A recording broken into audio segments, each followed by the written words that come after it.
जय हिंद दोस्तों। आज हम बात करने वाले हैं लॉ कमीशन ऑफ इंडिया, जिसे बोलते हैं भारत का विधि आयोग। इसकी स्थापना कब हुई थी, क्यों हुई थी, क्या इसका उद्देश्य है, क्या संविधान में इसका जिक्र है, क्या ये लॉ कमीशन करता, इन सब चीजों को एक एक करके हम डिटेल में जानने वाले हैं।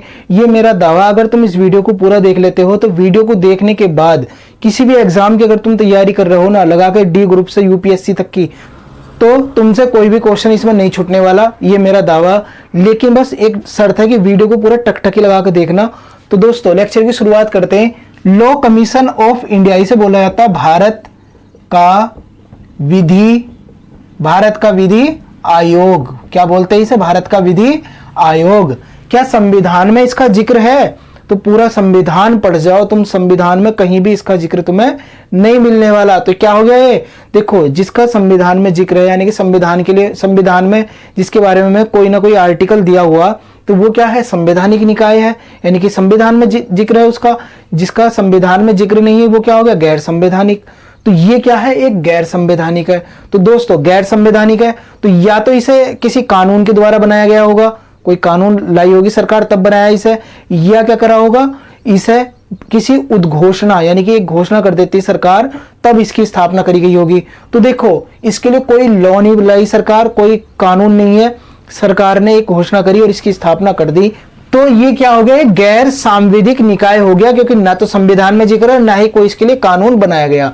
गैर सांविधिक, नॉन स्टेचुरी बॉडी बोलते हैं इसे। 3 साल इसका कार्यकाल होता। कितना? 3 साल। अंग्रेजों के टाइम से चला आ रहा है। तुम्हें पता है 1834 में पहली बार भारत के विधि आयोग का गठन करा गया था, और लॉर्ड मैकाले साहब इसके क्या थे? अध्यक्ष थे। समझ गए? लॉर्ड मैकाले क्या थे? इसके अध्यक्ष थे। स्वतंत्र भारत में एग्जाम में ये क्वेश्चन पूछा जाता है कि स्वतंत्र भारत में जो विधि आयोग है इसका गठन कब करा गया? ये तो हो गई अंग्रेजों के टाइम की बात।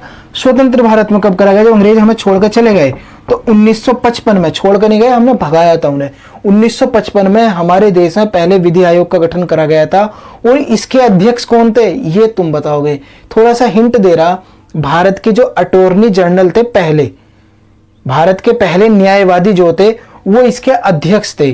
तो अब तुम्हें समझ में आ गया होगा, पता तो होगा ना भारत के पहले महान्यायवादी कौन थे?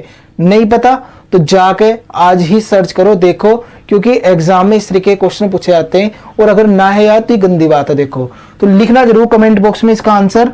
तो इसके अध्यक्ष कौन थे पहले? 1955 मैंने बता दिया पहले इसकी विधि आयोग का गठन करा गया था। विधि आयोग का गठन करा क्यों जाता? भारत में जो पहले से कानून है उनकी समीक्षा करना, उनकी जांच करना। कोई कानून ऐसा तो नहीं है यार कि कहीं वो भारतीयों को हैरास कर रहा हो, भारतीयों को कहीं ना कहीं ये कर रहा हो कि मतलब उनका उत्पीड़न कर रहा हो। कोई कानून ऐसा तो नहीं कर रहा। ये इसकी जांच कौन करता? लॉ कमीशन ऑफ इंडिया, यानी कि उनकी समीक्षा करता। जैसे जो लॉ कमीशन की 262वीं रिपोर्ट थी, उसमें क्या बोला गया था कि हमें मृत्युदंड को माफ कर देना चाहिए, किसी भी व्यक्ति को हमें सजाए मौत नहीं देना चाहिए, केवल 2 मामलों को छोड़कर। 2 मामले कौन कौन से थे? अगर कोई आतंकवादी जैसी घटना होती, जैसे 2008 में हुई थी, ताज होटल पर हमला हुआ था, कोई अगर इस तरीके की एक्टिविटी में संलिप्त पाया जाता तो तुम उसे मृत्युदंड की सजा दे सकते हैं। दूसरी कंडीशन क्या है कि वो राज्य के खिलाफ युद्ध छेड़ देता, देशद्रोही बन जाता, तो तुम उसे मृत्युदंड की सजा दे सकते हो। तो ये क्या था? हमारे देश में पहले से मृत्युदंड का कानून है, तो उसकी समीक्षा करके जो लॉ कमीशन की 262वीं रिपोर्ट थी उसमें ये बोला गया था, है ना। तो ये काम क्या हो गया? समीक्षा करना। दूसरी बात, अगर कोई नया कानून बनना तो उसके बारे में सरकार को राय देना, नए कानून से जुड़े मसले क्या हो सकते हैं उन सब चीजों के बारे में बताना। तो ये करता है हमारे देश में लॉ कमीशन ऑफ इंडिया। समझ गए? भारत का विधि आयोग करता क्या? अब ये तुम्हें समझ में आ गया होगा। तो एक प्रश्न अब ये बनता कि ये अपनी रिपोर्ट किसे देता? भारत सरकार को रिपोर्ट अपनी सौंपता है। तो क्या इसकी जो रिपोर्ट है, यानी जो ये सुझाव देता, ये सलाह देता, क्या वो बाध्यकारी है सरकार के लिए? क्या सरकार को माननी ही पड़ेगी? तो ऐसा कहीं कोई जिक्र नहीं है कि जो लॉ कमीशन ऑफ इंडिया है वो अगर कोई सलाह देता है सरकार को, वो माननी ही पड़ेगी। तुम उम्र कैद वाले मसले में देख लो ना, सॉरी मृत्युदंड वाले में, इसने अपनी रिपोर्ट में कहा, सलाह दी है, लेकिन सरकार ने नहीं मानी। सही है, जो भी उसके पीछे वजह है कि सरकार ना मानने की वजह, लेकिन यह है कि इसकी जो रिपोर्ट है वो सरकार के लिए बाइंडिंग नहीं है, बाध्यकारी नहीं है कि ये जो रिपोर्ट देगा सरकार को माननी ही पड़ेगी, ऐसा कुछ नहीं है। तो देखो, ये तो हो गया भारत का विधि आयोग, तुम्हें पता चल गया होगा। अभी हम 2023 में खड़े, तो पहले का तो ये हो गया 1955। जो अब है भारत का विधि आयोग, यानी कि इस समय पे कौन सा भारत का विधि आयोग चल रहा, तो ये तुम्हें बताना, ये तुम नहीं बताओ, मैं ही बता देता हूं। तो इस समय पे भारत का जो 22वां विधि आयोग चल रहा, इससे पहले कौन सा था, 21वां था। कौन सा, 21वां, जो 2018 में जाकर जिसका कार्यकाल खत्म हो गया। और इसके अध्यक्ष कौन थे, इसके अध्यक्ष थे BS चौहान। BS चौहान इसके अध्यक्ष थे। एग्जाम में अगर क्वेश्चन पूछा जाएगा, आप छोड़ोगे तो नहीं ना, कि इसके अध्यक्ष 21वें जो विधि आयोग था, इसके अध्यक्ष कौन थे, BS चौहान। 22वें विधि आयोग का गठन कब करा गया था, 19 फरवरी 2020 को इसका गठन करा गया था। बीच में कोरोना वरोना आ गया था, तो इस वजह से बीच में हम नहीं कर पाए थे। तो 2020 में इसका गठन करा गया था। याचिका दी गई थी बकायदा इसके लिए सुप्रीम कोर्ट में कि सरकार जो है विधि आयोग का गठन ही नहीं कर रही, अगले का 21 तक हो गया, अगले का गठन नहीं कर रही, 2018 में खत्म हो गया। तो सरकार ने खैर 2020 में इसका गठन कर दिया था। और इसके अध्यक्ष कौन थे, मतलब जो अभी चल रहा है, इसके अध्यक्ष कौन है, ऋतुराज अवस्थी। कौन है इसके अध्यक्ष, ऋतुराज अवस्थी। हमेशा इसका जो अध्यक्ष होगा वो सुप्रीम कोर्ट का या हाई कोर्ट का एक रिटायर्ड जज होगा, ये तुम याद रखियो। विधि आयोग का अध्यक्ष कौन होता, एक रिटायर्ड जज होता, इतना याद रख लो बस। दोस्तों इसमें मैं आगे बढ़ूं, लेकिन इससे पहले एक चीज और जान लो कि जो इसका स्ट्रक्चर क्या होता है, इसमें सदस्य कौन कौन होते। तो देखो, एक इसमें अध्यक्ष होता, 5 अन्य सदस्य होते, तो टोटल 6 सदस्य इसमें होते। तो ये याद रखियो, एग्जाम में क्वेश्चन पूछा जा सकता। तो देखो, एक कौन हो गया, इसके अध्यक्ष कौन हो गए, ऋतुराज अवस्थी। कौन हो गए, ऋतुराज अवस्थी। और इसके जो अन्य 5 सदस्य वो और देख लो, उनसे भी एग्जाम में क्वेश्चन पूछा जा सकता। देखो, एक कौन हो गए, एक हो गए M करुणानिधि, M करुणानिधि। दूसरे कौन हो गए, प्रोफेसर आनंद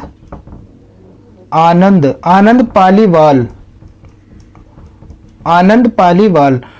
तीसरे कौन हो गए, DP वर्मा।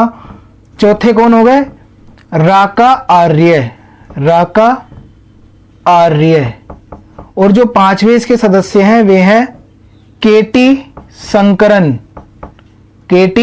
शंकरन। याद रखियो, तो ये 5 सदस्य हैं और एक अध्यक्ष है। टोटल 6 सदस्यों की एक तरीके से बॉडी है, 6 मेंबर इसमें होते हैं, जिसमें एक अध्यक्ष होता है M करुणानिधि, प्रोफेसर आनंद पालीवाल, DP वर्मा, राका आर्य और KT शंकरन।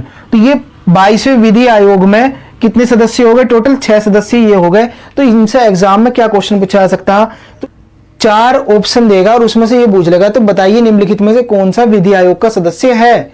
तो 3 नाम तो कुछ और होंगे, एक इसमें दे देगा। तो इस तरीके से क्वेश्चन पूछ सकता है वो, या अध्यक्ष पूछ लेगा। अब तुम्हें एक सवाल समझ में, मतलब दिमाग में आ रहा होगा कि यार 19 फरवरी 2020 को इसका गठन करा गया, तो 19 फरवरी 2023 में इसका कार्यकाल पूरा हो गया, 3 साल पूरे हो गए। अब तो 23वें विधि आयोग का गठन होना चाहिए था ना। तो देखो, अभी क्या करा गया, फरवरी के मंथ में जो 22वां विधि आयोग था, इसका कार्यकाल बढ़ाकर क्या कर दिया गया, अगस्त 2024। यानी कि अब ये 2024 तक काम करने वाला 22वां विधि आयोग ही, समझ गए, 22वां विधि आयोग 2024 तक काम करेगा। तो अगर इससे एग्जाम में क्वेश्चन पूछा है तो कंफ्यूज मत होइए बिल्कुल भी। टोटल अब तक जो भारत का विधि आयोग है, अब तक 277 रिपोर्ट ये सौंप चुका, यानी कि 277 सलाह या एक तरीके से एडवाइस दे चुका है, अपनी रिपोर्ट ये दे चुका। तो इससे अगर क्वेश्चन पूछा जाएगा तो इसमें कंफ्यूज मत होइए, टोटल 277 की बात हुई अभी तक, है ना। तो अब देखो, इसी कुछ रिपोर्ट की हम बात करते हैं। जैसे 1999 का जो एक लॉ कमीशन था, इसने चुनाव सुधार पर अपनी रिपोर्ट दी थी। उसमें ये बोला था कि हमें जो लोकसभा और विधानसभा, इसके इलेक्शन हमें एक साथ करानी चाहिए, ताकि जो भारत की इकोनॉमी पर फालतू का बर्डन पड़ता, फालतू का बोझ पड़ता, वो ना हो। क्योंकि इससे देखो, किसी राज्य में कब हो रहा है, किसी राज्य में कब हो रहा है, तो इसमें क्या होता है, पैसा लगता।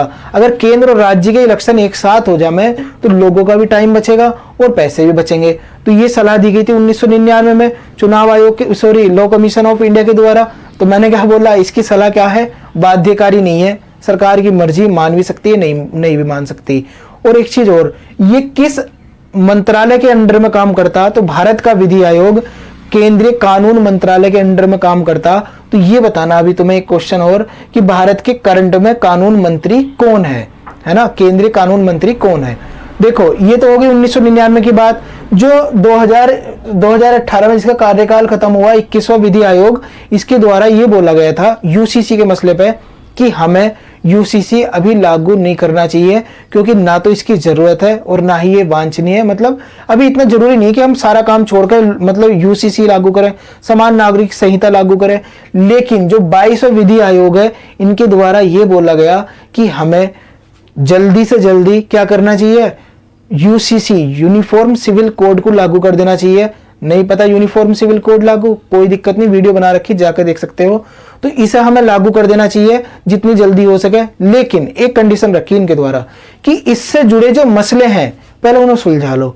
जो भी लोगों के अंदर डर है कि उनका धर्म खत्म हो जाएगा, इस तरीके से लोगों को धर्म से वंचित कर देंगे या वगैरह वगैरह के ये जो समाज में मिथ फैल रहे हैं, उन सबको खत्म कर दे और लोगों से इसके बारे में पहले बात करें, तब जाके हमारे देश में यूनिफॉर्म सिविल कोड लागू करें। यानी कि इनके द्वारा ये तो बताया जरूरत है, लेकिन इनके द्वारा ये भी बोला गया कि लोगों की जो समस्याएं, लोगों के अंदर जो डर है या उनके जो सवाल है, उन्हें तुम अवॉइड नहीं कर सकते। तो 22वें विधि आयोग ने ये बोला। तो दोस्तों ये तो हो गए भारत के विधि आयोग, पहले बता दिए 21वें और 22वें, इनसे क्वेश्चन पूछा जा सकता। और देखो 3 साल कार्यकाल, पहले जो थे लॉर्ड मैकाले 1834 में गठन हुआ था। तो दोस्तों आज का लेक्चर तुम्हें कैसा लगा? अगर पसंद आता है लाइक करना। मिलते फिर नेक्स्ट लेक्चर में, तब तक के लिए थैंक्स अ लॉट, जय हिंद।